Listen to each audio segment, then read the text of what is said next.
দেলোয়ার হোসেন সাইদি সাহেবের সঙ্গে অনেক স্মৃতি আছে। ওনার ডায়াবেটিস ছিল।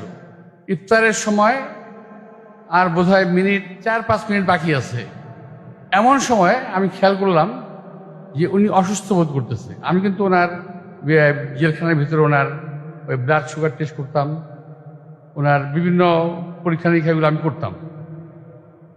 আরও কিছু আছে যেটা আমি বলতে চাই না, বলে আমার খারাপ লাগবে, আমি এটা বলবো না। তো মোটামুটি আমি ওনাকে এবং দেলোয়ার সাইদি সাহেবকে অনেক সহযোগিতা করেছি। আমি সুস্থ ছিলাম, জোয়ান ছিলাম, ওনারা তো বয়স ছিল। তো দেখলাম যে একদিন হঠাৎ করে উনি একটু অসুস্থ হয়ে বসে পড়লো চেয়ারের মধ্যে। আমরা একটু হাঁটছিলাম বারান্দার মধ্যে। তারপর দেখলাম যে ওনার কপালে ঘাম ঝরতেছে, জমতেছে। আমি তো ডায়াবেটিক পেশেন্ট, আমার বাবা ডায়াবেটিক পেশেন্ট ছিলেন। আমি ডায়াবেটিক পেশেন্ট দেখলে বুঝে ফেলি যে ওনার তো সমস্যা হচ্ছে। তো উনি বললেন, ভাই আমার একটু মাথাটা ঘুরতেছে। আমি তাড়াতাড়ি মেশিনটা আনলাম, সুগার মেপে দেখি, যে দেখেন যারা ডাক্তার আছেন তারা বিশ্বাস করবেন না, এটা হলো বাস্তব। ওনার সুগার লেভেল তখন 2.5। সবচাইতে সর্বোচ্চ ঝুঁকি।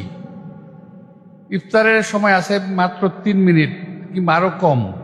আমি বলছি, ভাই আপনি এই ঝুঁকিটা নিয়েন না, আপনি এক্ষুনি চিনি খেয়ে আপনি কি করেন, আপনার রোজাটা ভাঙেন। আপনি এই অবস্থায় কিন্তু আপনি ফেন্ট হয়ে যাবেন, আপনার বাঁচানো যাবে না। কিন্তু কোনো পরিস্থিতিতেই ওনাকে আমি চিনির শরবত খাওয়াতে পারি নাই। উনি কিন্তু ইফতারের টাইম হলো, উনি চিনি শরবত খেলেন এবং আরো একটু অসুস্থ হয়ে পড়লেন। ধীরে ধীরে ডায়াবেটিক পেশেন্ট তো ধীরে ধীরে রিকভারিও করলেন, ভালো হলেন। তো আমাকে আমি বললাম যে ভাই আপনি এরকম হুজুর, আপনি আমি ভাই বলতাম, সরি, ওনাকে আমি হুজুর বলতাম, হুজুর এই ধরনের ঝুঁকি কখনো নেবেন না, 4 হয়ে গেলেই আপনাকে কিছু খেতে হবে। তো এটাই বললাম যে ওনার যে একটা জোর ছিল, মানসিক জোর, ইমানি জোর ছিল, এটা আমি ওনার একদম চাক্ষুষ একটা প্রমাণ ওনার কাছ থেকে পেলাম। এছাড়াও ওনার সঙ্গে আমি রাজনৈতিক, সামাজিক বহু আলোচনা করেছি। আমি দেখেছি ওনার প্রজ্ঞা, ওনার জ্ঞান অপরিসীম।